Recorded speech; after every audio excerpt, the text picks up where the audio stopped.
Depuis 120 ans, Desjardins sait qu'en unissant nos forces, on peut permettre aux personnes et aux communautés de prospérer au-delà de l'argent. Avec le Fonds du Grand Mouvement, on soutient des projets qui font du bien à l'environnement, qui contribuent à la vitalité économique de nos régions et qui enrichissent nos vies. Ensemble, on peut réinventer demain.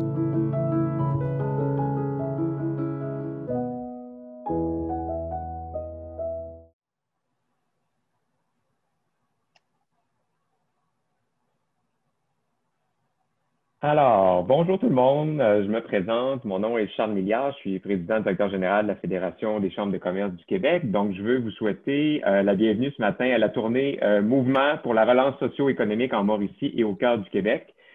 Donc, on a honnêtement un nombre record d'inscriptions aujourd'hui. Là, je vois les gens qui rentrent au fur et à mesure que les secondes passent. On a plus de 300 inscriptions aujourd'hui. Donc, je veux vraiment vous remercier pour votre présence ce matin, de débuter votre journée avec nous. Je salue d'emblée notre grand invité d'honneur double VIP, donc M. Guy Cormier, président et chef de la direction du Mouvement Desjardins. Donc, vous savez qu'on a organisé cette tournée en collaboration avec Desjardins. Et donc, on est ce matin à notre deuxième rencontre d'une série de 10. Alors, on était au Saguenay-Lac-Saint-Jean il y a 2 semaines et aujourd'hui, on est donc en Mauricie et dans le cœur du Québec.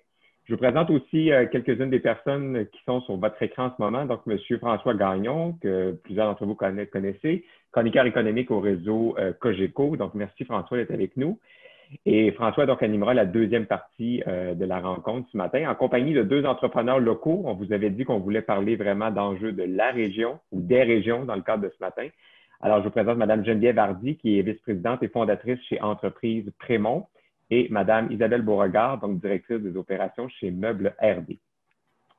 Alors, avant d'aller plus loin, je veux prendre le temps de remercier mes chers collègues et amis des chambres de commerce, donc de la Mauricie et du cœur du Québec, pour l'aide à l'organisation de l'événement de ce matin.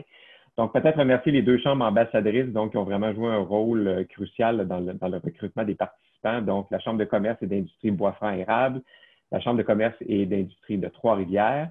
Et je me permets de souligner les autres chambres aussi de la région pour montrer jusqu'à quel point la région est bien représentée en matière d'associations économiques.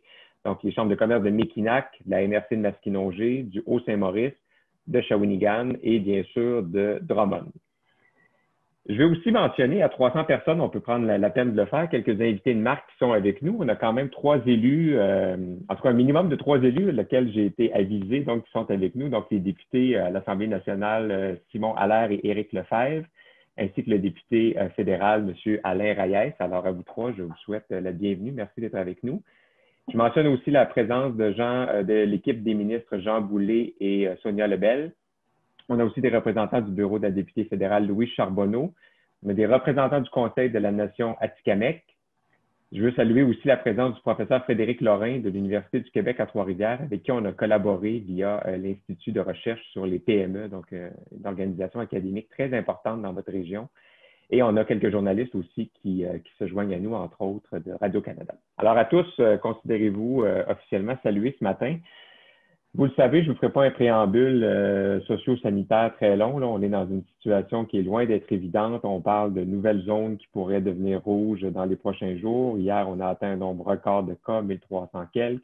Alors, la situation est somme toute inquiétante, mais je pense que comme gens d'affaires, on doit premièrement se réjouir du privilège pour plusieurs d'entre vous de pouvoir continuer de poursuivre vos activités. Ce n'est pas le cas de tous, alors il faut chérir ce privilège-là. Et je pense qu'il faut continuer de regarder vers l'avant et de voir comment on va opérer cette relance-là quand la santé publique donnera toutes les autorisations.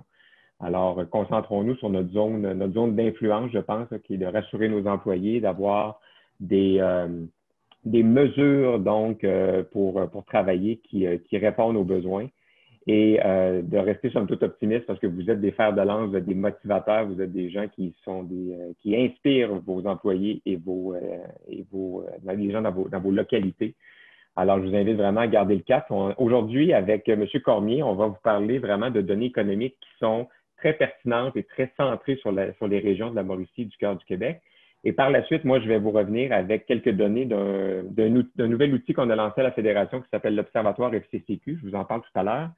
Et on va garder une part de temps importante donc pour avoir une discussion sur la réalité sur le plancher des vaches, donc avec François, Geneviève et Isabelle.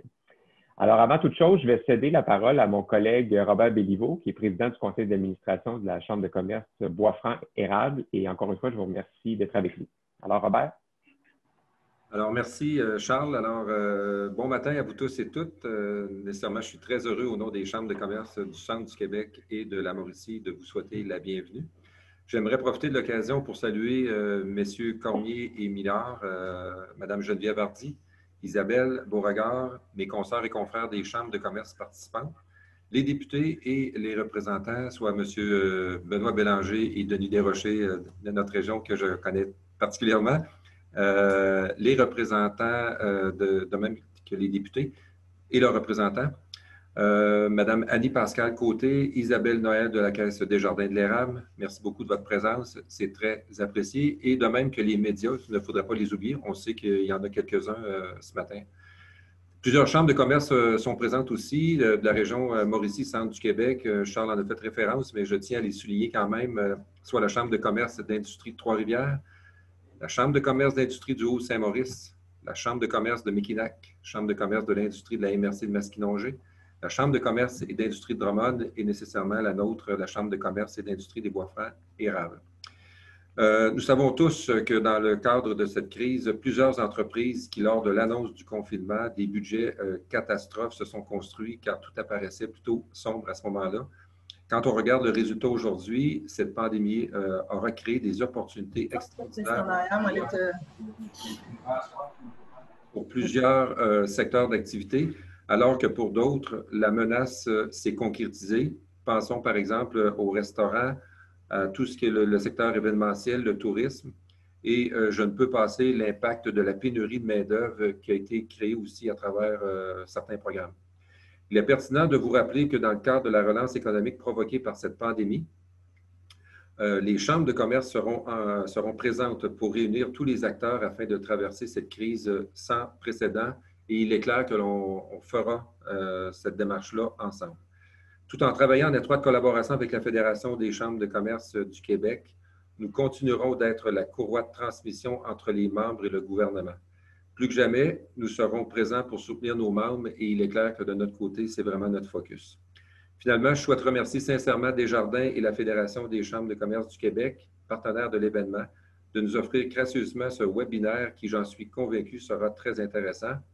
Alors, bon webinaire à tous et à toutes. Et sans plus de délai, j'inviterai mon collègue de la Chambre de commerce et d'industrie de Trois-Rivières, M. Jean Pellerin, à prendre la parole. Merci, M. Béliveau, pour cette belle entrée en matière. Donc, je vais vous faire grâce de toutes les salutations. M. Béliveau le fait en mon nom et au nom de tous ceux qui participent. Donc, écoutez, depuis 1992, Guy Cormier a occupé diverses fonctions de haut niveau au sein du mouvement Desjardins, avant d'être élu président et chef de la direction en 2016.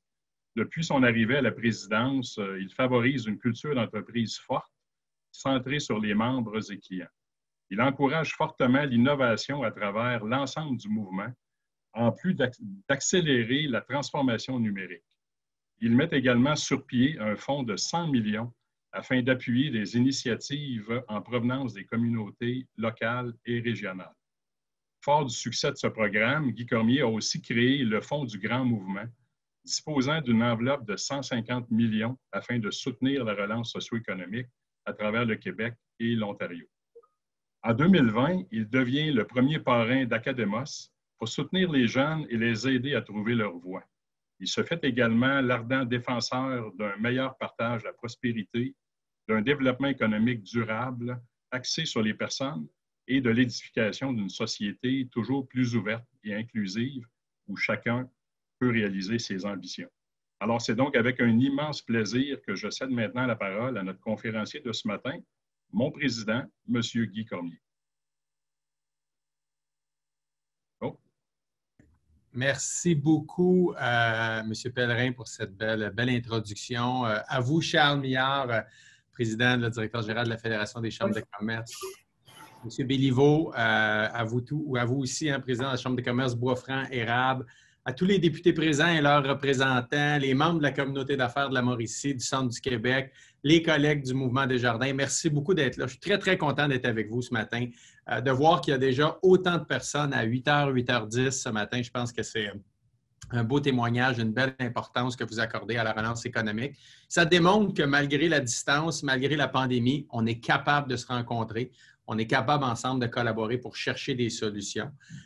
Et je sais que ces deux chambres de commerce, plus les autres environnantes qui sont présentes, où vous êtes très dynamique dans vos activités, en tout cas où vous avez à cœur le développement économique de votre milieu.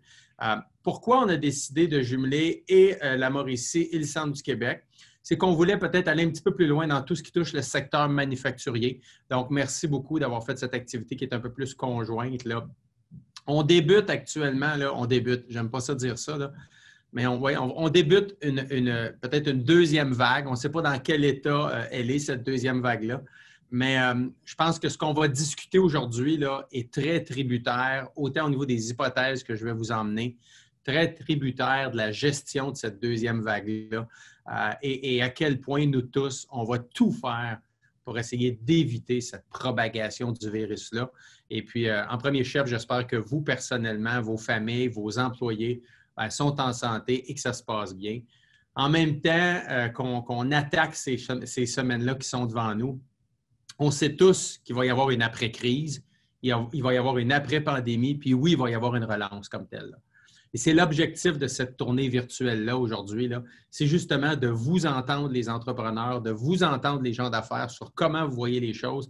Moi, j'ai vraiment hâte d'entendre Mme Hardy d'entreprise Prémont, Isabelle Borgard de Surplus RD, de voir comment ça se vit avec ces entreprises-là depuis les derniers mois, mais aussi, c'est quoi leur vision des prochaines années dans votre région. Parce qu'on va se le dire, là, au cours des derniers mois, là, ce qu'on a vécu, c'est du jamais vu. Là. On écrit l'histoire à chaque jour actuellement. Là. Il n'y a personne sur la ligne qui est assez vieux pour avoir vu un pareil ralentissement économique à travers la planète en un si court laps de temps. Il n'y a personne sur la ligne qui a vécu ou qui a vu un enjeu de santé publique devenir un fléau mondial en quelques semaines seulement. Là. Il n'y avait pas de mode d'emploi. Autant pour le gouvernement, autant pour le Mouvement Desjardins, autant pour vos propres entreprises, là, pour faire face à cette crise-là. Là. Et j'entends depuis les derniers jours, les dernières semaines, malheureusement, de plus en plus de gens qui disent « bien là, on commence à être tanné, là. On commence à être fatigué, on commence à être usé. » Puis je le sais que je suis devant des entrepreneurs, des gens qui habituellement sont toujours résilients, persévérants, optimistes, fonceurs. Puis je pense que c'est le premier message que j'ai pour nous tous ce matin, là. Il faut continuer de tenir bon tout le monde. Il faut motiver vos familles, vos employés. Vous avez de l'impact comme leader dans vos communautés. Oui, il y a de la fatigue. Oui, on va venir les prochaines semaines, mais il faut garder la même attitude que vous avez tout le temps. Je pense que c'est comme ça qu'on va être capable d'obtenir les prévisions 2021-2022. Parce que si ça va vraiment mal dans les prochaines semaines, on va faire une tournée, moi et M. Millard, d'après moi, dans une couple de mois, parce que ce ne sera pas les mêmes données. Là, t'sais. Alors, c'est un des premiers messages. Il faut se rappeler qu'on est tous responsables actuellement de la santé les uns des autres, mais on est aussi tous responsables de la prospérité des uns des autres et des communautés actuellement. Et ce que je souhaite faire avec vous ce matin en quelques minutes, c'est essentiellement de reparler, oui, de l'impact de la crise dans votre région, mais surtout, qu'est-ce qu'on peut faire ensemble pour passer à travers puis avoir de bonnes prévisions sur les prochaines années. Fait que si je commence par un tour d'horizon de la Mauricie et du Centre du Québec, là, on va se dire les vraies choses puis on ne mettra pas de lunettes roses. Là. Nos économistes chez Desjardins ont fait un travail à mes yeux remarquable pour mesurer l'impact économique de la crise sanitaire dans chaque région du Québec. Et ce qu'on constate là, en Mauricie, au Centre du Québec, ça l'a cogné fort.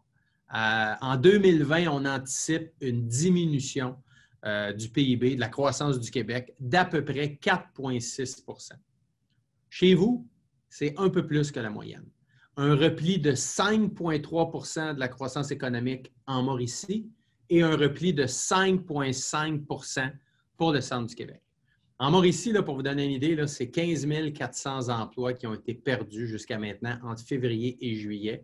On a vu une certaine reprise depuis les derniers mois. À peu près 11,6 % de réduction de la main-d'œuvre en Mauricie. Alors qu'au centre du Québec, dans la même période de février à juillet, là, à la tempête de la pandémie, là, on parlait de 21 500 emplois qui ont été perdus, une baisse de 15,9 %. Donc, ça veut dire, là, pour vous donner une idée en pourcentage, là, ce qu'on a évalué, c'est 1,1 milliard de valeur économique en Mauricie et au centre du Québec qui ont été perdus, qui se sont envolés tout simplement. 1,1 milliard de contrats, d'emplois perdus, d'investissements annulés, de fermeture de commerce ou de réduction de chiffre d'affaires. Et ça, là, c'est sans compter ce qui, à mes yeux, pèse aussi très lourd dans la balance, là. C'est le nombre de familles qui sont inquiètes de leurs aînés actuellement. C'est le nombre de jeunes qui sont anxieux parce qu'ils voient moins leurs amis, ils voient moins leurs professeurs, ils ne sont pas dans leurs activités habituelles. C'est le nombre de travailleurs de première ligne en santé, dans les marchés d'alimentation, qui sont plus stressés. Puis c'est le nombre d'entrepreneurs comme vous qui êtes des leaders, mais qui n'êtes pas capables de faire ce que vous faites le mieux, c'est-à-dire de stimuler l'économie, de créer des emplois, puis de faire rouler notre activité économique. Donc, une fois qu'on a dit ça pour 2020, si on regarde maintenant 2021, est-ce que ça va remonter? La réponse, c'est oui. Évidemment, là, on apprend à vivre avec la COVID.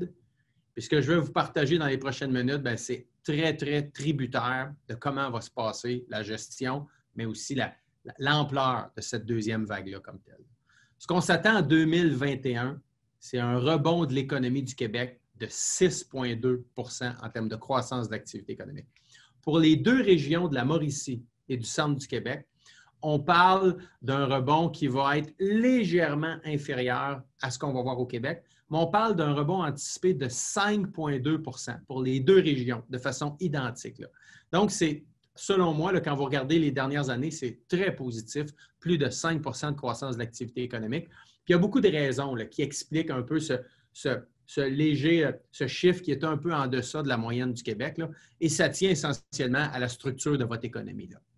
Vous le savez mieux que moi, l'économie de vos deux régions, c'est très axé sur le manufacturier, très axé sur l'agricole. Le télétravail n'a pas le même effet dans vos deux régions que dans des centres un petit peu plus urbains, là. Une chaîne de production, ça ne rentre pas dans une cuisine, là, tout simplement, là. Et le secteur manufacturier, oui, il a été frappé un petit peu plus fort à cause de l'arrêt des activités au plus fort du confinement, là, mais aussi la baisse de la demande qui a été due au ralentissement économique. Et là, ce qu'on constate, ce qu'on entend, c'est plusieurs entreprises manufacturières qui ont encore un peu de difficulté à repartir leurs activités parce qu'il y a des enjeux au niveau de la chaîne d'approvisionnement par rapport à certains fournisseurs mondiaux en termes d'accessibilité aux matières premières ou aux différents produits qui sont des intrants dans vos opérations.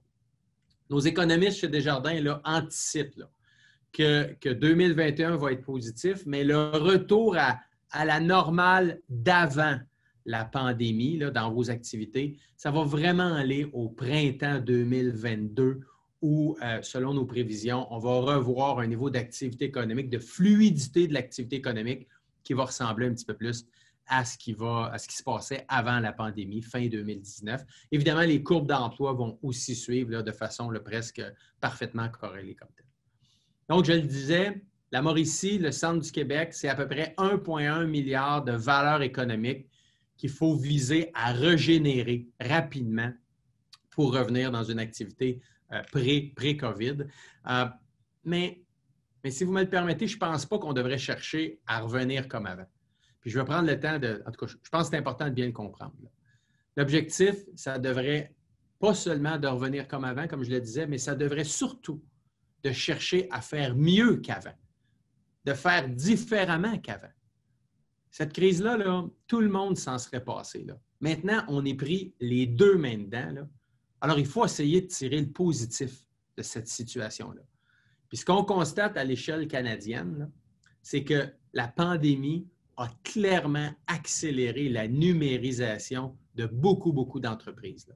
Les compagnies se sont organisées très rapidement pour favoriser le télétravail de beaucoup d'employeurs. Dans votre région, on me parlait de plus de 70 % qui ont été en mesure de pouvoir faire du télétravail. Dans d'autres activités, ça a été d'automatiser plus rapidement des processus. Donc, quand l'économie va repartir, là, il est clair que ces investissements-là doivent rester, ne doivent pas devenir des dépenses, puis qu'on doit aller chercher des gains de productivité avec ces investissements-là en technologie qui ont été faits. Là.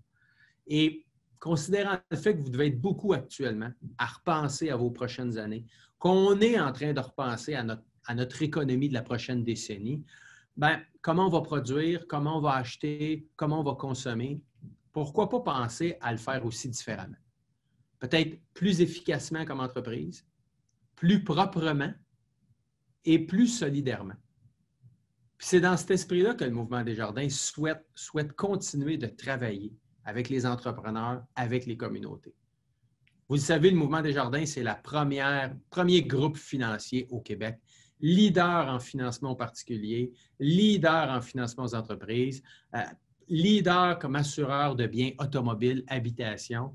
La relance de l'activité économique du Québec, pour nous, c'est éminemment important. Ça fait 120 ans, on fête notre 120 ans d'existence cette année. Ça fait 120 ans qu'on existe au Québec. C'est clair pour nous qu'on veut être là pour les régions puis continuer de vous accompagner à relancer votre économie. Puis ce qu'on va faire, c'est qu'on va miser sur une de nos grandes forces, qui est la proximité. La proximité avec les personnes, la proximité avec les entreprises, la proximité avec les différentes communautés. Ça nous permet quoi, cette proximité-là? Bien, d'être encore plus à votre écoute. D'être encore plus en mesure de passer à l'action parce qu'on met rapidement des initiatives qui sont pleinement adaptées à votre réalité, à votre besoin. Puis pour nous, la relance économique de la Mauricie et du centre du Québec, c'est extrêmement, extrêmement important. D'ailleurs, au 31 décembre 2019, Desjardins Capital injectait déjà plus de 89 millions de dollars dans 39 entreprises de vos régions, notamment tout ce qui touche le capital de développement, le capital de risque. Dès les premières semaines de la pandémie, 15, 16, 17, 18 mars, Desjardins lançait une foule de mesures d'allègement, des moratoires, des reports de paiement, l'accès au financement d'urgence de la Banque du Canada, avec deux mots-clés, souplesse et bienveillance. Et considérant que la situation est encore précaire, on a pris la décision de poursuivre nos mesures d'allègement, autant pour les particuliers que les membres d'entreprise, jusqu'à nouvel ordre. On n'anticipait pas une deuxième vague, mais on s'est dit, on n'arrêtera pas ça parce qu'on va voir comment ça va se passer d'ici la fin de l'année. Donc oui, on continue d'aider les entreprises dans nos mesures d'allègement. Puis tantôt, M. Pellerin en parlait au printemps, on était très fiers de lancer aussi, de poser un geste significatif en lançant le Fonds du Grand Mouvement. 150 millions de dollars qu'on va injecter d'ici 2024 pour contribuer à des projets qui sont liés aux différentes priorités de vos milieux respectifs. Ce fonds du Grand Mouvement-là de 150 millions, ça fait suite au fonds de 100 millions qu'on avait lancé de 2017 à 2020. De l'argent neuf pour des économies qui en ont énormément besoin actuellement. Puis on vise essentiellement le soutien aux jeunes, aux entrepreneurs et à l'environnement. C'est trois grands créneaux qu'on vise à supporter. D'ailleurs, en date d'aujourd'hui, dans vos régions respectives, Mauricie et le Centre du Québec, c'est 8,5 millions de dollars qu'on a injectés au cours des dernières années puis qu'on a déjà d'autoriser dans le Fonds du Grand Mouvement pour des projets, à peu près pour 42 projets dans vos deux régions respectives, à peu près identiques, une vingtaine de projets dans chacune des régions pour aider un paquet d'initiatives. Puis ce matin, je suis content, le timing était bon. Je suis content de vous annoncer que les caisses de la région ont pris la décision d'injecter 1 million de dollars additionnels dans deux projets très porteurs pour vos milieux, pour vos régions. Le premier, c'est une collaboration où on va injecter 500 000 dans le Centre national intégré du manufacturier intelligent. Donc, vous le savez mieux que moi, c'est le nouveau pavillon de l'UQTR qui est situé à Drummondville, qui va être entièrement consacré à la recherche, à l'innovation pour améliorer la productivité des entreprises manufacturières. On a pris la décision chez Desjardins d'injecter 500 000 $ pour la réalisation de ce projet-là. Et le deuxième projet, c'est de venir en appui à IDE Trois-Rivières, que vous connaissez bien, qui travaille en partenariat avec la Ville de Trois-Rivières. Donc, c'est essentiellement IDE développe des solutions, un accompagnement pour aider les PME à faire leur virage numérique, à améliorer leur productivité en utilisant encore mieux la technologie, encore plus la technologie. Alors, on a décidé d'injecter 500 000 $ aussi dans IDE Trois-Rivières pour aider encore plus d'entreprises à bénéficier de cet accompagnement-là. Donc, pour nous, là, c'est concret et c'est des injections de fonds qui visent à aider 2 organismes de vos milieux qui vont rayonner auprès de plusieurs de vos PME pour vous aider, je l'espère, encore plus. Puis cet été, ce qu'on a fait aussi, c'est qu'on a pris le temps de consulter 4000 de nos entreprises au Québec, en Ontario, nos membres, nos clients. Puis il y a 3 solutions qu'on a mises de l'avant suite à cette écoute-là. La première, puis ça va toucher beaucoup de nos membres entreprises qui font affaire avec nos centres Desjardins entreprises, avec nos directeurs de compte. La première, c'est on a pris la décision de maintenir les mêmes conditions de financement pour les 2 prochaines années qu'avant la COVID. Donc, si votre chiffre d'affaires a baissé, les garanties, l'actif, l'inventaire, les ratios, on n'ira pas nécessairement, à moins que l'entreprise soit en faillite, là, on s'entend, là, on n'ira pas pénaliser la tarification, le pricing ou des conditions. On va garder ce qu'il y avait avant la COVID. On a demandé à plusieurs de nos experts en fusion-acquisition, en grande entreprise, de venir aussi accompagner nos centres Desjardins d'entreprise pour vous aider à repenser, à réorganiser peut-être vos activités ou à tout le moins votre vision d'avenir. Et on a aussi pris le temps d'écouter. Beaucoup d'entrepreneurs étaient inquiets pour leurs employés. Santé mentale, stress. Alors, on a fait un partenariat avec 2 firmes de santé pour vous offrir des rabais substantiels pour ceux qui souhaiteraient avoir accès à ces services-là. Donc, accès de soins virtuels, santé virtuelle, autant pour vous personnellement que pour vos employés. C'est une façon de réduire vos frais d'exploitation puis d'être sensible à la réalité que vos employés vivent. Ce n'est pas toutes les entreprises qui ont déjà ces services-là. Donc, notre objectif, vous le voyez, là, c'est de chercher, puis c'est un peu l'objectif aussi de ce matin, de vous écouter, de vous entendre, comment on peut trouver des solutions encore plus adaptées à votre réalité, vous donner un petit peu plus d'oxygène comme entrepreneur, puis vous permettre de passer à travers cette situation-là. Il y a aussi le Foncé qu'on a lancé il y a à peu près 1 an, Foncé pour croissance. Ça, essentiellement, ce que c'est, là, c'est en lien avec la COVID, il y a des entrepreneurs qui doivent réorganiser très rapidement des choses, numériser très vite, acheter des équipements de distanciation, réaménager en télétravail. Ça, c'est des coûts additionnels pour beaucoup de PME. Alors, ce qu'on a décidé, c'est que ce Foncé-là, c'est une contribution financière du Mouvement Desjardins sans remboursement, sans exigence de remboursement. Vous pouvez appeler ça un don, si vous voulez, là.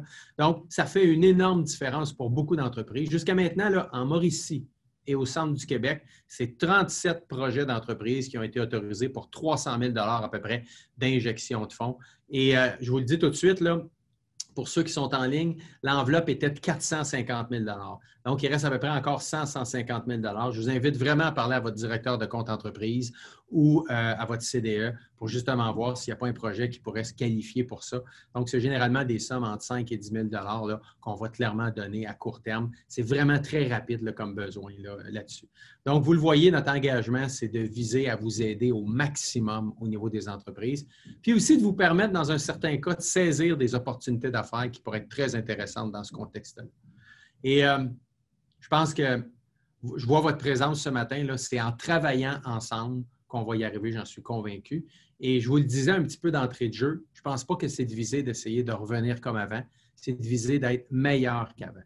Oui, on a de l'argent, oui, on a des fonds dédiés, oui, on a du talent, du cœur au ventre, mais il faut regarder ensemble dans la même direction pour la reprise économique. Puis il faut accepter de se challenger peut-être un petit peu. Puis c'est pour ça qu'on a lancé la tournée en mouvement pour la relance économique. C'est quoi qui va changer dans les prochains mois? En quoi la pandémie va changer notre environnement économique?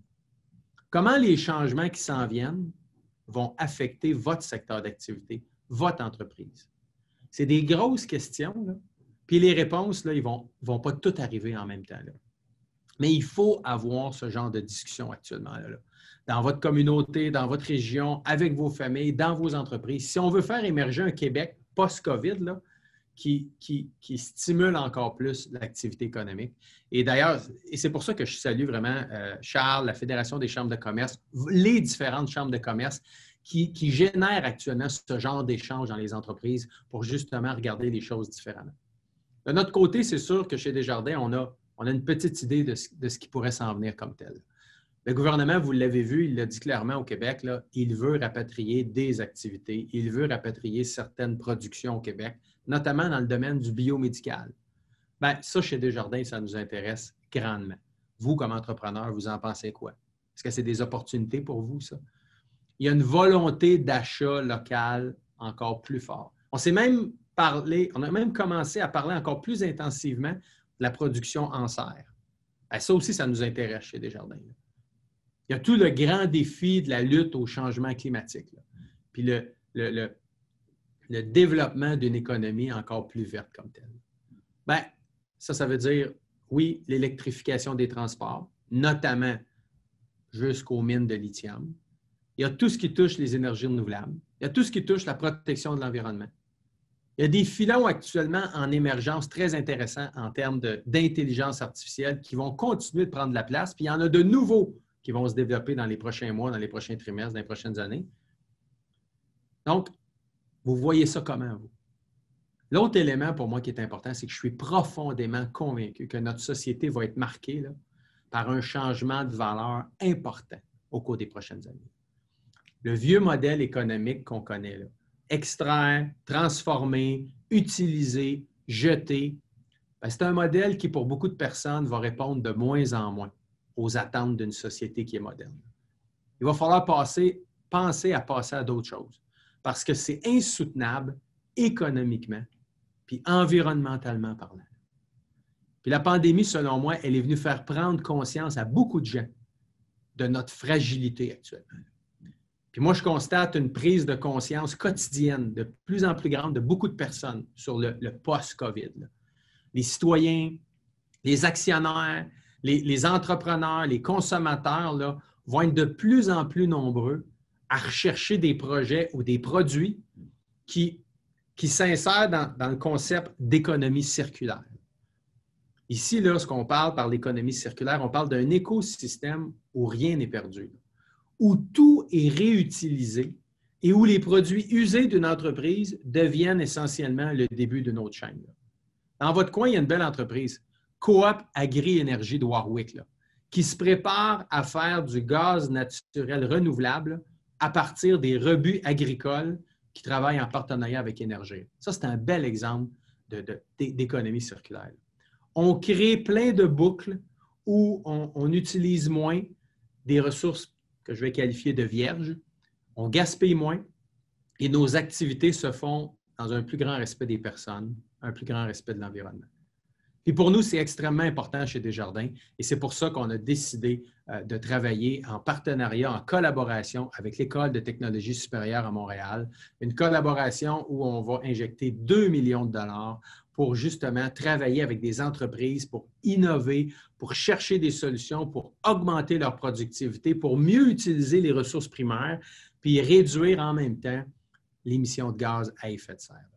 Et selon moi, là, le concept d'économie circulaire a vraiment la capacité au Québec, là, avec le nombre de ressources que l'on a, l'intelligence qu'on a, de propulser la province là, comme une des régions les plus productives, les plus résilientes et aussi les mieux développées localement parce qu'on réduit les chaînes d'approvisionnement géographiquement là-dessus.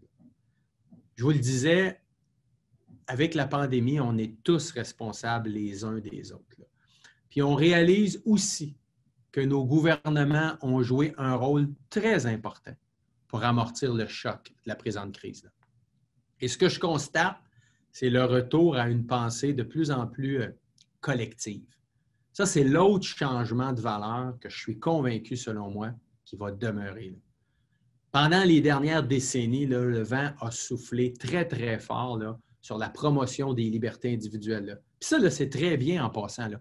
C'est un courant qui est très proche de l'émergence de plein d'entrepreneurs à succès qui ont réussi et qui ont prospéré.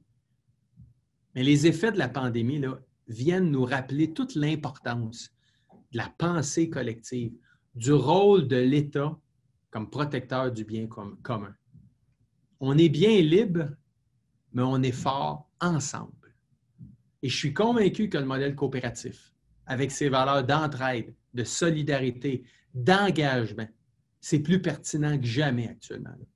Puis pour moi, c'est un atout qui est majeur pour traverser la présente crise. Là. Parce qu'il faut envisager faire les choses différemment dans le futur et de façon beaucoup plus pérenne comme telle. Puis c'est ce que la société a besoin actuellement. Puis selon moi, on va voir de plus en plus d'engagement à long terme des entreprises. Là. Puis les entreprises vont être encore plus impliquées socialement après la pandémie.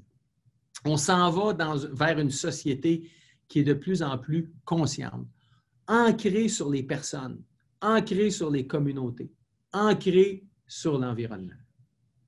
Puis évidemment, là, il y a des défis énormes devant nous après-midi, la semaine prochaine, dans un mois, dans 2 mois. Mais selon moi, il y a un avenir qui est prometteur. Puis la pandémie, vous le savez comme moi, on va passer à travers, puis on va passer à travers la deuxième vague, ça c'est clair. Mais il faut serrer les coudes, tout le monde. Il faut être capable de mettre tous les efforts pour repositionner nos entreprises, pour repositionner notre économie. Là. Puis je suis convaincu que ça va nous emmener à faire, pas comme avant, encore mieux qu'avant. Puis ça, c'est ce qui nous motive au Mouvement Desjardins actuellement. Pensez l'avenir en mieux avec vous, les entrepreneurs, avec vous, les familles, la Mauricie, du Centre du Québec. Merci beaucoup. Excellent. Merci beaucoup, M. Cormier. J'ai la chance de vous entendre pour la deuxième fois, toujours aussi inspirant et calqué, je vous dirais, sur la réalité régionale. Ça montre bien à quel point Desjardins est vraiment dans le tissu socio-communautaire au Québec. Et félicitations pour les 2 annonces. Je n'étais pas au courant. Hein. Donc, les 2 annonces, entre autres, d'investissement, je pense que c'est très porteur. On sait à quel point l'UQTR, entre autres, est un centre d'enseignement et un centre de fer de lance aussi de l'entrepreneuriat dans la région, mais aussi dans l'ensemble du Québec. Ça rayonne largement à l'extérieur de la Mauricie à titre d'exemple. Alors, merci beaucoup. Merci. Avant de laisser la place à François et à nos 2 panélistes, je prends quelques minutes pour vous parler justement donc, de l'Observatoire FCCQ. Pour ceux qui ne le savent pas, donc on a lancé cet outil-là le mois dernier. C'est vraiment un outil pour développer une communauté d'entrepreneurs, de gens d'affaires à laquelle on va poser des questions en temps réel sur le long terme. Donc, c'est vraiment un outil qu'on veut utiliser pour les prochaines années. Et là, on est au moment de se constituer notre base de données, justement. Donc, on est en train de bâtir la base de données par région. Et dépendant de l'actualité, on va vous pousser des questions pour pouvoir justement générer des résultats le plus régionalisés possible, dans le but, évidemment, d'en faire un outil de relations publiques, de relations gouvernementales, donc pour faire valoir vos points ou vos revendications, je vous dirais, aux instances locales, mais aussi aux instances gouvernementales, donc à Québec et à Ottawa. Et on va fournir ces données-là à vos chambres de commerce locales. Alors, le secret de la sauce dans tout ça, c'est qu'il y a le maximum de participants. Là, on est vraiment à nos débuts, mais je vous invite, si vous voulez, en quittant la conférence ce matin, à vous rendre sur le site fccq.ca et à vous enregistrer à l'Observatoire. Alors, évidemment, c'est gratuit et on aura l'occasion de correspondre avec vous, pas tous les jours, là, rassurez-vous, là, vous avez d'autres choses à faire, mais quand même à intervalles réguliers pour avoir des données les plus précises possibles. Alors, je vais quand même vous présenter les résultats qu'on a jusqu'à présent. Puis, comme je vous disais, on a plus de 300 inscriptions ce matin. Alors, si tout le monde, après la rencontre, allait s'inscrire, ça serait magnifique ce qu'on pourrait avoir comme données pour la suite des choses. Alors, si on regarde le profil des entreprises, donc on a dû fermer le sondage de 48 heures là, pour les biens de la présentation. On avait donc 44 répondants, mais déjà, je pense qu'on s'approchait du 100 là, la dernière fois que j'ai vérifié. Alors, c'est juste pour vous donner un ordre de grandeur. On voit que les entreprises donc, qui sont de moins de 50 employés représentaient la très, très grande majorité. Puis je pense que c'est un bon témoignage, si on veut, du tissu justement de PME, comme le disait M. Cormier tout à l'heure, au niveau manufacturier, au niveau de l'agriculture, donc dans plein de secteurs où on a des entreprises qui ne sont pas nécessairement des entreprises de plus de 200 ou 300 employés. Alors, prochaine diapo, donc au niveau des secteurs qui sont représentés dans l'échantillon qu'on a jusqu'à présent, donc on a vraiment beaucoup les services professionnels, scientifiques, les services publics. Alors, évidemment, j'aimerais voir un petit peu plus les chiffres augmenter en termes de manufacturiers, entre autres, pour pouvoir être le témoin de ça, mais il reste néanmoins que les résultats sont très intéressants. Mais au niveau des services professionnels, on sait qu'il y a quand même, entre autres, à Drummondville, à Trois-Rivières, à Victoriaville aussi, une concentration d'entreprises qui contribuent à offrir des services professionnels là, dans vos 2 régions qui ont bien répondu au sondage. Donc, au niveau vraiment de l'impact de la pandémie pour le Centre du Québec et la Mauricie, on remarque un peu ce que M. Cormier mentionnait tantôt, c'est-à-dire qu'évidemment, la pandémie a frappé très fort dans la région, avec 61 d'impact négatif. Et je vous ai mentionné tout à l'heure la présence du professeur Lorrain là, de l'Institut de recherche sur les PME du QTR. On avait fait au mois de juin une étude très très grande qualité, selon moi, sur justement les différences régionales. Et on voyait justement qu'il y avait des régions qui avaient plus de difficultés que d'autres. Je pense au Saguenay-Lac-Saint-Jean, où on était il y a 2 semaines, en Estrie. Et on voyait que Mauricie, centre du Québec, à certains égards, était un peu en milieu de peloton. Et ça se reflète bien là-dedans ici parce que, exemple, au Saguenay-Lac-Saint-Jean, il y a 2 semaines, on avait 67 ou 70 d'impact négatif. Ici, on est à 61. Mais il faut quand même reconnaître qu'il y a 32 donc près d'une entreprise sur 3 qui estime qu'il y a eu un impact positif. Alors, loin de moi l'idée de réduire la portée négative de la pandémie, mais il faut quand même reconnaître qu'il y a des entreprises qui ont pu s'élever aussi dans le cadre de la crise. Et je ne pense pas seulement aux entreprises de plexiglas là, qui ont dû connaître une excellente année. Je ne sais pas s'il y en a ou s'il y en a ce matin avec nous, mais il y a d'autres organisations finalement qui ont réussi à tirer leur épingle du jeu et à mitiger, si on veut, les risques. Quels sont justement ces impacts-là? Donc, si on regarde, quand on donne des choix de réponse aux répondants, quels sont les impacts qui vous ont le plus marqué? Bien, c'est évidemment tout ce qui est basé sur la relation puis la rencontre entre les humains. Évidemment, c'est tombé presque à néant, comme vous le savez. Donc, le report, l'annulation d'événements importants dans tout le tissu là, social et économique de vos 2 régions. 55 donc c'est vraiment une large majorité qui ont ciblé ça. Et je vous ramène au point numéro 2 sur la baisse des ventes.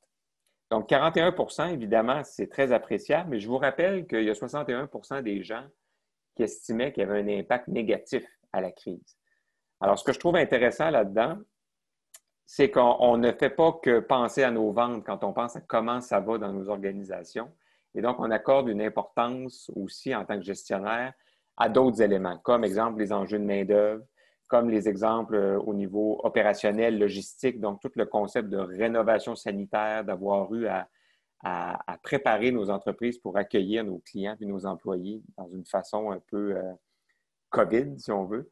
Donc, il n'y a pas que les ventes qui sont un impact négatif et je pense que cette diapositive-là le montre bien. Évidemment, la diminution des opérations, ça a impacté un grand nombre de personnes. Puis quand on regarde du côté ressources humaines, donc réduction des heures de travail, absentéisme d'employés, mise à pied d'employés, j'attire peut-être votre attention sur la mise à pied d'employés, 20 Donc, évidemment, si en temps normal, pendant 5 ans, 20 de nos entreprises mettent des gens à pied, je pense que ce serait évidemment assez catastrophique comme économie. Mais dans le cas de la crise actuelle, où je veux vous amener, c'est que si seulement 20 des entreprises ont fait des mises à pied dans votre région, c'est signe qu'il y a certaines mesures d'aide qui ont été bénéfiques et qui ont permis justement de garder le lien d'emploi. Puis M. Cormier faisait mention tout à l'heure sur l'importance, commentaire apolitique ici, mais l'importance du soutien gouvernemental, autant à Ottawa et à Québec qui a été fait. Je pense que ça a permis de réduire les enjeux de ressources humaines autant que faire se peut dans votre région. Si je passe à la prochaine diapositive, donc, quels sont les freins qui sont anticipés? Donc, on est dans un contexte de relance, même s'il y a des gens qui sont retombés en confinement. Donc, quels sont les freins anticipés? Bien, le principal, c'est, là, je ne vois pas avec les images, 55 je crois, les difficultés de main-d'œuvre. Alors, et ça, c'est quelque chose qu'on observe, je vous dirais, dans toutes les régions jusqu'à présent dans nos recherches. C'est vraiment l'enjeu de main-d'œuvre. Donc, l'enjeu de main-d'œuvre, il est de 2 types. Premièrement, il y a beaucoup de gens pour lesquels, des employeurs pour lesquels la PCU a été un élément qui est un élément désincitatif au travail. Alors d'ailleurs, on le voit un petit peu plus bas. Peut-être que c'est l'autre diapositive d'après, on reviendra plus tard, que la PCU a vraiment nui à certains secteurs. Donc, dans le secteur agroalimentaire, dans le secteur du commerce de détail, ça a empêché le recrutement, le retour, si on veut, plus rapide des gens sur le marché du travail. Donc, ça, c'est un des problèmes de la main-d'œuvre. L'autre problème, c'est que ce n'est pas parce qu'on a un taux de chômage qui est plus élevé, qui est à 8,7, je crois, que ce sont les personnes dont on a besoin pour les emplois qui sont disponibles sur le marché du travail en ce moment. Donc, d'où l'importance de traiter le dossier. Je sais qu'il y a des gens du ministère du Travail avec nous et je pense que M. Boulay s'acquitte bien de ce travail-là, tout le dossier de la requalification de la main-d'œuvre. Donc, on a des gens qui ont quitté leur emploi et quand ils reviennent, l'emploi a un peu changé pour des raisons opérationnelles, pour des raisons logistiques, pour des raisons peut-être parfois aussi d'investissement en innovation de la part des employeurs. Donc, comment on peut s'assurer de former nos gens pour qu'ils soient capables d'occuper les postes pour lequel on a besoin après la pandémie, puis dans le cadre de la relance. Il y a d'ailleurs un forum la semaine prochaine qui va être organisé avec le ministère où on est une centaine, je pense, d'associations économiques où on va se pencher sur cette question-là. Je pense que ça va être un des gros dossiers de l'automne, donc la requalification de la main-d'œuvre. Au niveau des mesures qui ont été les plus utiles, bien, sans surprise, là, vous voyez que la subvention salariale a été le programme qui a été le plus utilisé. Et je pense que les associations, les chambres de commerce, on a été des bons vecteurs là, de transmission justement de l'importance de garder le lien d'emploi avec les employeurs malgré la crise. Donc, la subvention qui est prolongée, comme vous le savez, encore pour quelques mois, a vraiment été la mesure qui a été phare. On voit aussi que les subventions sectorielles directes ont été très utilisées. Et évidemment, elles vont l'être encore plus. Je pense que les chiffres vont monter avec les annonces, entre autres, de M. Fitzgibbon jeudi passé.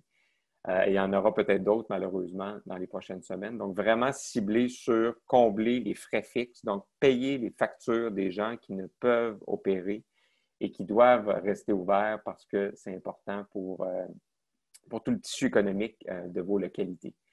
Ce que je vous parlais tout à l'heure, la révision de la PCU, donc on voit quand même que plus d'une personne sur 4 considère qu'une mesure gouvernementale a eu un effet négatif sur leur entreprise. Donc, ce que ça veut dire, ça, c'est que oui, c'est bien d'avoir des programmes, mais s'ils sont mal orientés ou mal timés versus les besoins de la communauté d'affaires, ça peut avoir des effets pervers.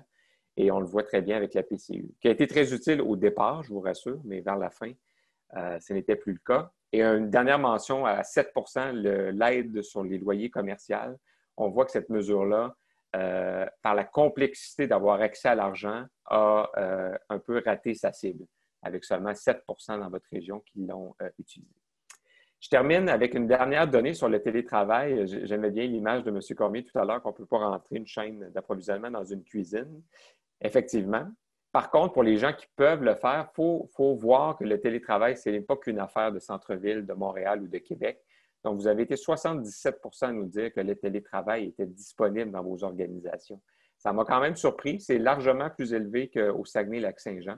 Et donc, ça veut dire que le télétravail, surtout dans le domaine du service probablement, est là pour rester. Ce n'est pas une mode passagère. Et il faudra adapter à la fois nos lois sur le marché du travail, nos politiques d'entreprise, mais aussi, je terminerai là-dessus parce que je sais que ça touche certaines personnes dans votre région, le fameux accès à Internet. Alors, on en entend parler, mais je vous signale qu'on va en parler jusqu'à temps que ça ne soit pas réglé parce qu'il y a encore des centaines de milliers de Québécois qui ne peuvent pas avoir un Zoom comme on a ce matin à 300 personnes. Alors, ça demeure largement inacceptable, mais je suis convaincu que les gens au ministère de l'Économie, entre autres, avec les grands telcos, travaillent à régler ce problème-là parce qu'il y a une pression politique et sociale qui est quand même très, très forte. Alors, je m'arrête ici. Encore une fois, je vous invite à aller sur le site de la FCCQ pour participer à cette base de données-là et je donne la parole à François Gagnon. Alors, François, merci. Activez ton micro, François. Alors, oui, merci beaucoup, Charles. Alors, juste pour enchérir sur le travail à distance, donc le travail de la maison, non seulement il va falloir modifier les lois du travail, mais il va également falloir un peu plus de souplesse de la part des deux agences de revenus, là, Revenu Canada et Revenu Québec, parce que ça risque de causer beaucoup de problèmes, non seulement aux employés, mais également aux employeurs le printemps prochain, lorsque ce sera le temps de participer à la déclaration de revenus. Pour ceux et celles qui sont avec nous, je remarque qu'on est déjà presque 270. Vous pouvez poser des questions. Il y aura une période de questions tout à l'heure, mais ne levez pas la main via votre participation, mais posez votre question directement dans questions et réponses. Parce que malheureusement, on ne peut pas avoir accès directement à vous parce que vous ne pouvez participer à la conversation. Alors, écrivez votre question, peu importe à qui elle sera adressée, et ça nous fera plaisir de répondre à toutes vos questions après la rencontre de ces deux dames qui ont accepté ce matin de participer à cette plénière. Deux entreprises différentes, mais dont on a vu énormément d'innovation dans chacune d'entre elles. Je vous présente tout de suite Isabelle Beauregard, qui est directrice des opérations chez Meubles RD, que tout le monde connaît maintenant. Isabelle, bonjour. Bonjour. Et Geneviève Hardy, qui va ouvrir son micro à l'instant et qui est fondatrice chez Entreprise Prémont. Geneviève, bonjour. Bonjour. On dit tout le temps qu'en période de guerre, ce sont les entrepreneurs qui montent les premiers au front pour faire face justement à cette guerre-là. Et là, on a un ennemi qui est invisible et très pernicieux. Et justement, il y a eu un consortium qui se sont donné la main, des amis d'abord et avant tout, mais également des entreprises complémentaires, et ça a donné le nom à Entreprise Prémont, qui est née de la COVID. Hein, et parfois, il y a des bonnes choses qui arrivent malgré les malheurs des autres. Et Geneviève Hardy, parlez-nous un peu de ce qui a motivé ces gens-là à être ensemble pour finalement faire des masques chirurgicaux. En fait, il faut se rappeler du contexte du mois de mars dernier. La crise, tout était arrêté. Nous, en fait, on était entrepreneur. Dany, étant le président d'Entreprise Prémont, parle avec Luc, mon conjoint. Moi et Luc, on est issus du milieu de la filtration, donc grande compétence au niveau de filtration, plus des bâtiments. Puis, bon, protection humaine étant dans les mêmes domaines, dans les mêmes sphères au niveau de la filtration. Donc, notre expertise était menée à bien. Fait qu'on a dit comment on peut faire un petit peu pour aider. Donc, Dany, très bon au niveau de l'automatisation, au niveau de l'équipement, de la machinerie. Donc, capable de faire une machine, nous, capable d'avoir des matériaux via l'entreprise qu'on travaillait, donc Travailler Mardi. Donc, on était capable d'avoir certains matériaux pour pouvoir l'aider. Trouve quelqu'un qui avait ensuite un réseau de vente, tout un peu par un peu du joyeux hasard, finalement, là. Mais réseau au niveau de la vente, au niveau de la santé principalement, au niveau des pharmacies, au niveau de tout ça. Puis une autre personne qui était capable de nous aider au niveau de la couture, donc pour démarrer l'entreprise. Tout ça est parti d'un petit projet qui était une petite machine quasiment dans un garage, j'ose exagérer. Mais après ça, dans le fond, une semaine ou deux après, bon, achète le bâtiment construit, achète les lignes automatiques, c'est une ligne semi-automatique. Bref, une entreprise est née. Aujourd'hui, après 6 mois, grâce à la force, je pense, de l'équipe d'entrepreneurs, mais aussi des gens avec qui on s'est entouré. Je dois un bon chapeau, finalement, à l'équipe qu'on a autour de nous. Mais on est rendu près de 100 employés. Donc, on a pu, dans le fond, à travers nos expertises, je pense que ce qui a fait qu'on est allé vite, rapidement et bien, c'est que chacun avait un rôle différent, avait un rôle important au sein de l'entreprise. Puis ça nous a permis, dans le fond, de faire naître ce beau bijou-là, finalement, là, après seulement quelques mois. Et du côté d'Isabelle Beauregard, chez Meubles RD, moi, j'ai vu naître cette entreprise-là il y a plus de 14 ans déjà, à l'époque où ça s'appelait Liquidation RD. Donc, on prenait des faillites et on les liquidait. Et là, c'est devenu un gros réseau de distribution, de vente au détail. Parlez-nous un peu de l'historique de cette entreprise-là. Parce que même l'année passée, vous avez changé votre nom de Surplus RD pour devenir un véritable commerçant à travers le Québec. Oui, exact. En fait, la compagnie a été fondée en 2005 par Richard et Daniel. Le nom, c'est pas plus compliqué que ça, le R et le D. On commençait avec la compagnie Shermag, qui avait un gros surplus d'inventaire. Plusieurs connaissent déjà. Donc, ils ont commencé à liquider les meubles de la compagnie Shermag tranquillement. Par la suite, ils ont ramassé plusieurs faillites québécoises, malheureusement, mais qui sont les débuts de notre histoire. Villageois, Valco, Poitras, des compagnies d'ici. Et on fait leur petit bout de chemin comme ça. Tranquillement, on vend des magasins vraiment de surplus de liquidation. Pendant plusieurs années, ça a roulé comme ça. En 2014, je me suis joint officiellement à temps plein avec l'équipe et comme associé. Et là, moi et Richard, qui est actif dans les magasins, c'est là qu'on a ouvert un petit peu la machine pour tourner les magasins de liquidation vers des magasins de meubles au détail, pas tant conventionnel, parce qu'on garde le style entrepôt. Pour ceux qui nous connaissent, qui ont aussi nos magasins, c'est vraiment style entrepôt, pas de décoration. Et notre grande force aujourd'hui, c'est qu'on achète directement des manufacturiers un peu partout dans le monde pour directement et non par des distributeurs, ce qui fait qu'on est capable d'acheter à moindre coût. Et on est également très connu sur le marché pour acheter des surplus d'inventaire. Toujours des meubles neufs, mais des surplus. Donc, on réussit à les acheter beaucoup moins cher que des meubles chez nos fournisseurs. Donc, ça permet d'avoir des prix très agressifs dans un magasin, pas de décoration, donc on sauve des coûts. Puis, effectivement, le changement de nom l'année dernière, en 2019, Parce qu'il y a 2 ans, j'ai fait beaucoup de salons de l'habitation avec mes magasins un petit peu partout au Québec. Et puis, quand j'asais avec les gens, ils disaient, oui, mais sur plus, c'est le magasin là-bas qui vend des meubles usagés. Il fallait toujours se battre pour ramener. Non, sur RD, c'est des meubles neufs. On se battait, on investit en marketing pour dire on vendait du neuf, ce qui n'était pas cohérent. Donc, c'est ça la grande étape l'année dernière du changement de nom. Puis on a vu, ça a été phénoménal, autant de la notoriété. Les gens voient qu'on vend du meuble neuf maintenant. Et également, même au niveau du recrutement des cadres, les gens sont maintenant fiers, sont contents. Ils n'ont pas l'impression de travailler pour un liquidateur. Donc, ça a été très... Et en plus, ça coïncidait, si vous me permettez, Isabelle, avec l'arrivée des électroménagers aussi en même temps. Hein? Électroménager, ça fait 3 ans déjà qu'on en a, mais tranquillement, on se battait parce qu'il y a beaucoup de compétiteurs dans notre domaine. On n'a pas rentré les marques tout de suite comme on voulait. Ça a pris 3 ans à entrer les marques qu'on a actuelles. On a 3 grandes marques, LG, Frigidaire et LG, qui sont bien implantées, puis on se débrouille pas pire. Du côté de Mme Hardy, comment vous entrevoyez l'avenir? Parce que là, on l'espère, puis là, on ne vous souhaite pas de malheur, bien entendu, que la COVID va se terminer, puis qu'effectivement, un jour, on n'aura plus besoin de se mettre des masques. Vous allez continuer à en faire quand même, parce que les hôpitaux en auront toujours de besoin.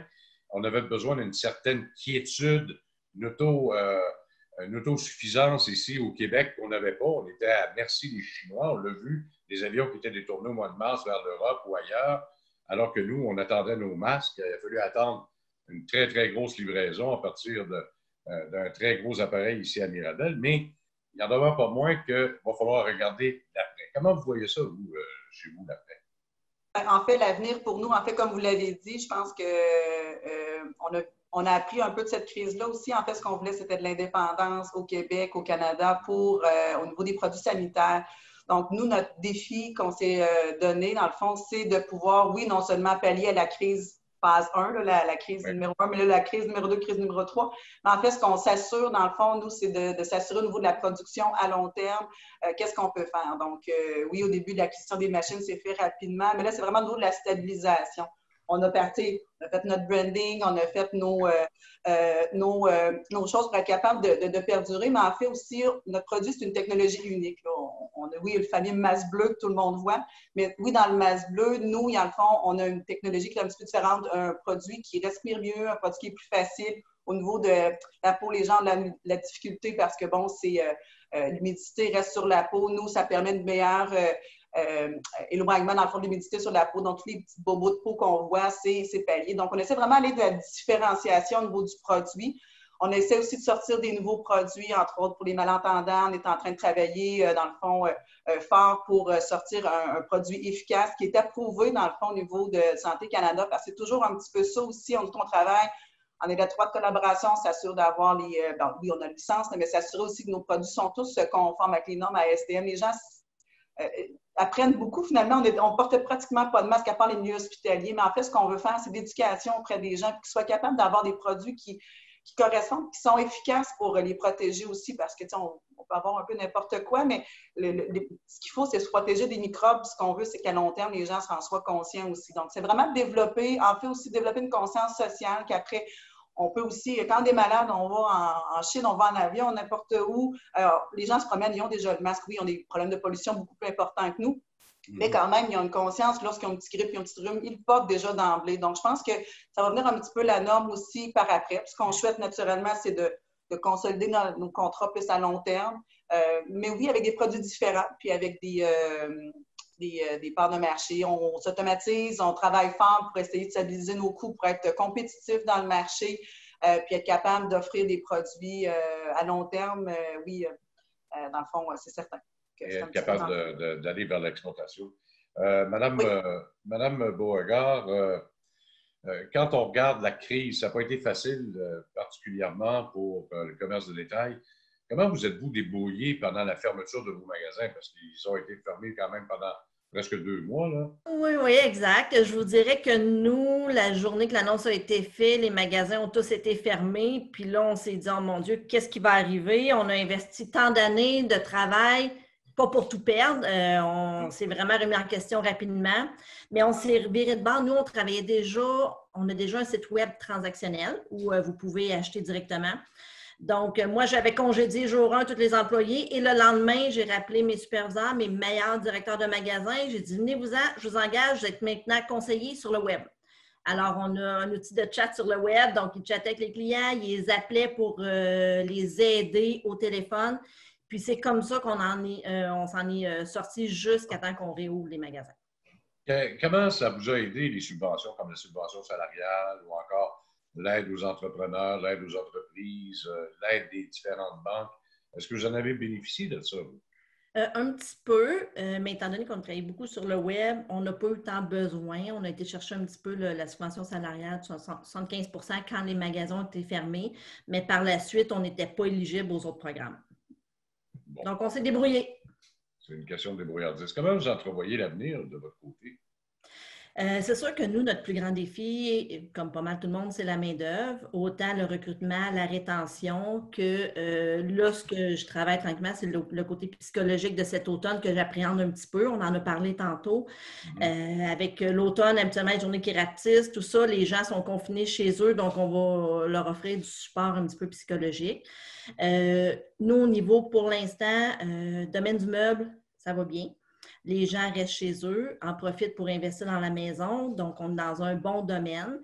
On l'a toujours dit un petit peu quand les gens nous posaient la question comment on faisait pour se démarquer sur le marché avec beaucoup de compétiteurs. Nous, on a toujours dit nos compétiteurs, c'est pas un Brouille-Martineau, un Tanguay, eux font de la pub. Quand ils font de la pub, c'est bien pour nous, ça donne le goût aux gens de changer. Nous, nos réels compétiteurs, c'est les agences de voyage, c'est les restaurants. Là, maintenant, les gens sont chez eux, ont parfois souvent plus de liquidité, donc viennent acheter des meubles. Donc, pour l'instant, nous, on a déjà rattrapé tout notre retard qu'on avait perdu. Il y a beaucoup d'entrepreneurs qui, pendant la première phase de la pandémie, se sont plaints donc de la prestation canadienne d'urgence, se plaignent encore de la nouveauté là, qui sera le PCRE, donc la prestation canadienne de reprise économique, ou encore on offre 500 $. Comment est-ce que vous pouvez m'expliquer tous les deux là, quelle pression ça vous a mis supplémentaire sur les épaules pour les salaires? C'est sûr et certain que quand tu travailles à la commission, par exemple, chez vous, là, chez les vendeurs, et que tu as la possibilité d'avoir 500 $ par semaine à rester chez toi quand il fait beau, ça ne t'incite pas trop à aller travailler. Est-ce que ça a mis de la pression supplémentaire sur vos épaules? Énormément. Je dirais, conseiller, ça va, parce qu'ils gagnent plus, puis c'est des gens que plus qui sont sur le plancher, plus qu'ils vendent, plus qu'ils rapportent. Donc, ça va bien à ce niveau-là. C'est au niveau des postes de soutien, que ce soit les caissières en magasin, les commis d'entrepôt, les gens de bureau, siège social ou dans mes centres de distribution. C'est là que j'ai le plus de difficultés parce que c'est des gens qui sont payés que 500 $, c'était plus avantageux. J'en ai effectivement qui sont pas revenus au travail. On recrute activement. Maintenant, j'ai des bons budgets en marketing que j'investis pas pour faire de la pub, faire rentrer des gens chez moi, mais pour recruter. On investit beaucoup maintenant en publicité pour recruter. J'ai des gens, mais j'ai encore beaucoup de lacunes. J'ai même je suis en discussion avec certains magasins pour peut-être réduire maintenant les heures d'ouverture. Et vous, Mme Hardy, de votre côté, c'était une entreprise en démarrage, mais ça prenait des gens quand même avec une certaine compétence malgré tout. Il a fallu ouvrir les goussets fort probablement là, pour être capable de les attirer, ces gens-là, surtout en pleine pandémie. Là. En fait, puis moi, je n'avais pas accès au programme de soutien, malheureusement, vu que c'était une entreprise en démarrage. Il faut savoir que certains programmes n'étaient pas éligibles de notre côté. C'est sûr que ça a mis une pression au niveau des salaires. Donc, les salaires sont un petit peu plus élevés. Dans le fond, on a travaillé beaucoup, nous autres, au niveau des horaires de travail. C'est sûr qu'au démarrage, je vous dirais qu'on travaillait 7 jours sur 7, 24 heures sur 24.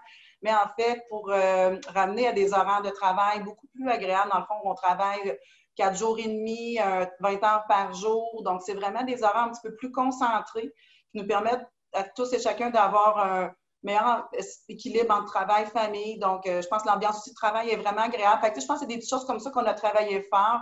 Comme M. Cormier a dit au début, en fait, il y a certains...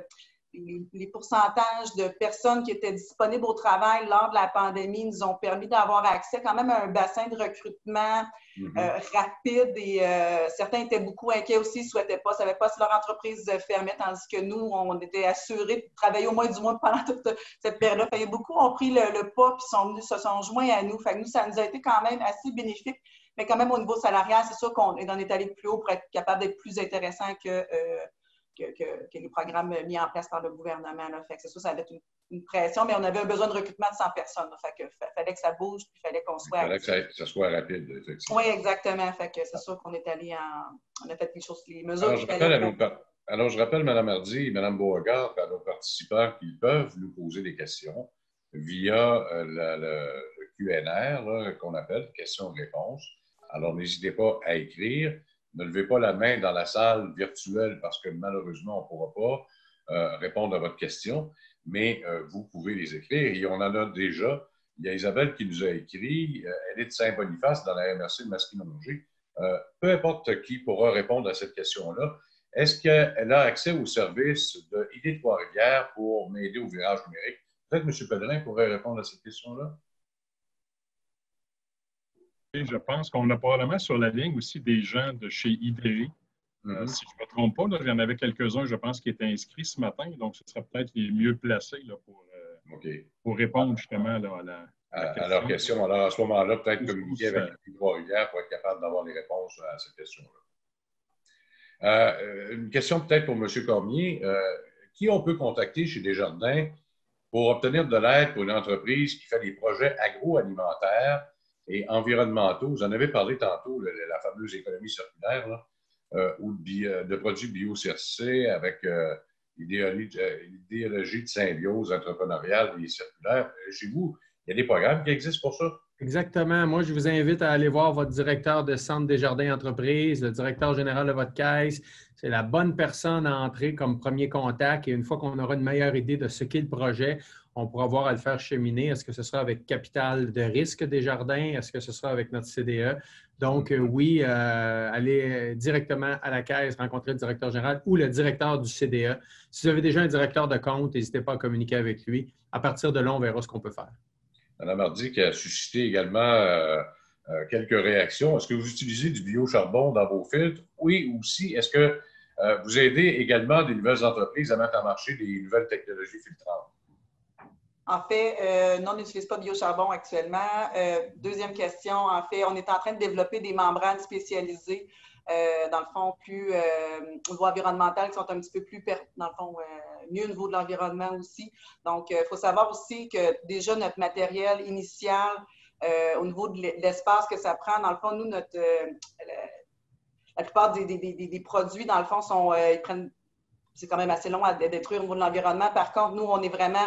C'est minime par rapport à ce que les autres, justement à cause de notre technologie qui est spéciale. Donc, on utilise déjà des avenues un petit peu plus intéressantes au niveau de l'environnement. Puis, on travaille avec deux chercheurs, 2 firmes de recherche, dans le fond, pour pouvoir encore plus améliorer notre produit au niveau environnemental. Donc, on a vraiment cette conscience-là de travailler, dans le fond, pour toujours s'améliorer.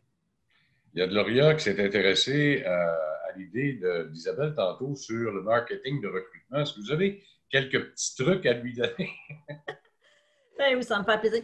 Nous, en fait, on travaille beaucoup avec les médias sociaux. Parce que c'est comme ça, autant pour notre marketing, faire entrer des gens que pour recruter. On fait des posts sur notre Facebook. Tu peux aller les consulter si tu veux. Puis, on vient tout juste d'activer en plus cette semaine un nouvel outil offert par Facebook qui permet aux gens de postuler à même Facebook directement. Donc, nous, on investit pour notre recrutement. On travaille avec la plateforme de Jobilico qui partage sur plusieurs autres plateformes, mais le budget marketing, quand on investit, c'est sur les médias sociaux. C'est ce qui fonctionne le plus à date. Et d'ailleurs, c'est rendu universel. Hein? Exact, oui. On ne peut pas passer à côté. Une autre question ici. Je trouve que les travailleurs autonomes sont délaissés dans les appuis. Est-ce que vous connaissez des aides financières pour les travailleurs autonomes? Moi, je peux y répondre peut-être, si vous me permettez, une portion de la réponse, puis je laisserai les autres répondre. Il y a le programme de prestations canadiennes pour l'économie, le PCRE, qui peut vous aider dans le sens où si vous avez subi une baisse de 50 de vos revenus, vous pouvez bénéficier de cette aide-là auprès de l'Agence de revenus du Canada. Ce sera disponible à partir de lundi prochain. Malheureusement, là, ça a retardé par rapport aux 2 autres programmes qui ont été lancés cette semaine.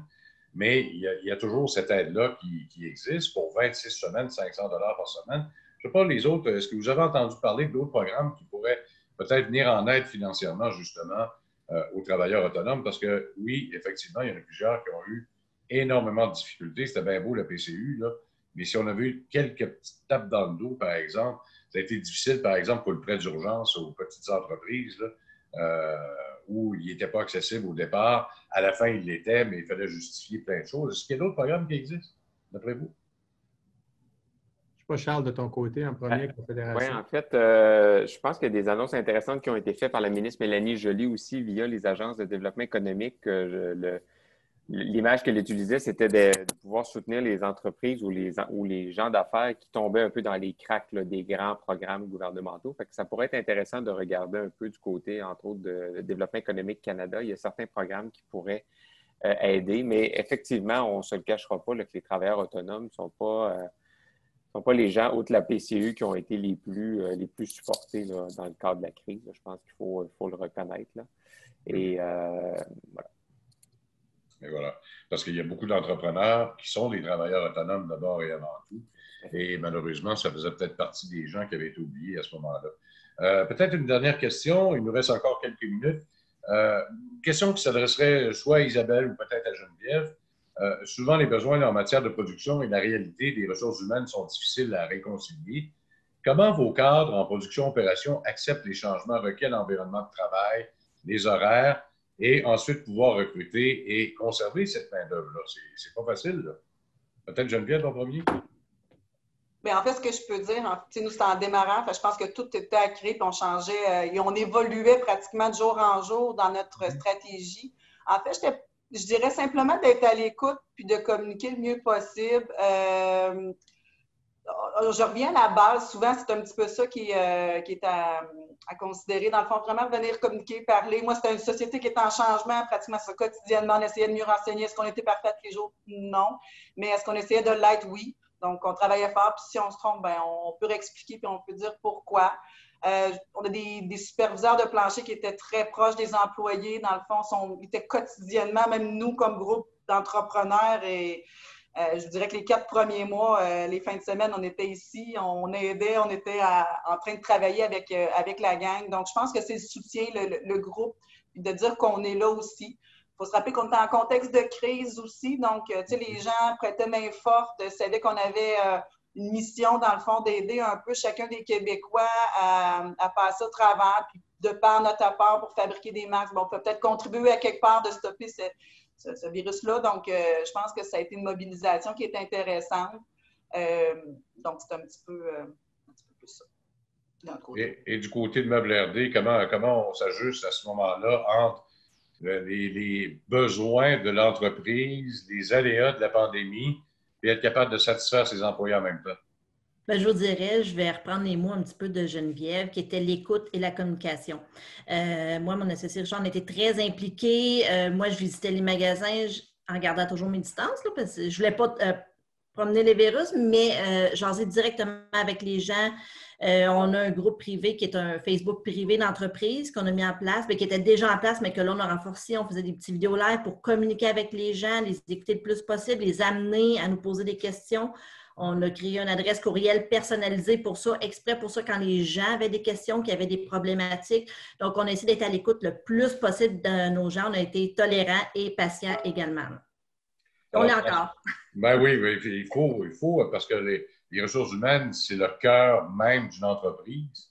Et il faut d'abord et avant tout prendre soin de sa force ouvrière si on veut que l'entreprise soit en excellente santé financière par la suite. Isabelle et Geneviève, beaucoup de bons mots de la part de nos invités ce matin qui vous félicitent d'abord et avant tout de vous être adaptés rapidement et surtout dans un contexte extrêmement difficile. Ça va mettre fin à notre conversation à tous les trois et aux autres également. Charles, merci beaucoup. M. Cormier également. Et je laisse le mot de la fin à Jean Pellerin. Votre micro n'est pas ouvert, M. Pellerin. Voilà. Merci, M. Gagnon. Alors, je tiens à remercier M. Cormier, M. Milliard et Damardi et Beauregard. Là. Également à vous aussi, M. Gagnon, là, pour cette belle animation.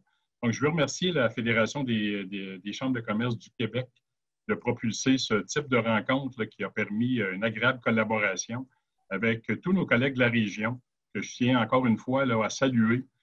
Donc, on parlait des chambres de commerce Bois-Franc-Érable, du Haut-Saint-Maurice, Mekinac, Shawinigan, Drummondville, ainsi que la MRC de Masquinongé. Donc, ce fut pour nous un plaisir de s'allier et d'organiser cette rencontre virtuelle. C'est un signe d'une belle solidarité là, économique. Donc, ce qu'on a entendu ce matin, je pense, nous permet d'envisager les mois à venir de manière réaliste, optimiste et positive, là, sans pour autant négliger les défis qu'on aura à tous à relever. J'ai particulièrement apprécié les échanges aussi avec nos deux entrepreneurs. Donc, merci, mesdames, de nous avoir brossé le portrait de vos enjeux, de vos succès. Je suis certain qu'il y a plusieurs d'entre nous là, qui se sont reconnus là, à travers vos histoires. Donc, je salue encore une fois votre courage, votre capacité d'adaptation et je ne vous souhaite que le meilleur là, pour le futur. Et finalement, bien, merci à chacun des participants ce matin pour votre écoute. Et en terminant, bien, je profiterai de l'occasion qui m'est donnée pour vous inviter à notre prochain rendez-vous pour la Chambre de commerce et d'industrie de Trois-Rivières, là, soit le retour des grands déjeuners d'affaires Cogeco le 28 octobre prochain, qui se fera malheureusement de façon virtuelle aussi. Et on aura la chance à ce moment-là d'entendre 3 entrepreneurs trifluviens qui ont su se démarquer au cours des derniers mois. Alors, merci encore tout le monde et une bonne journée là, à tous. Merci. Au revoir, bonne journée. Merci, au revoir tout le monde. Merci.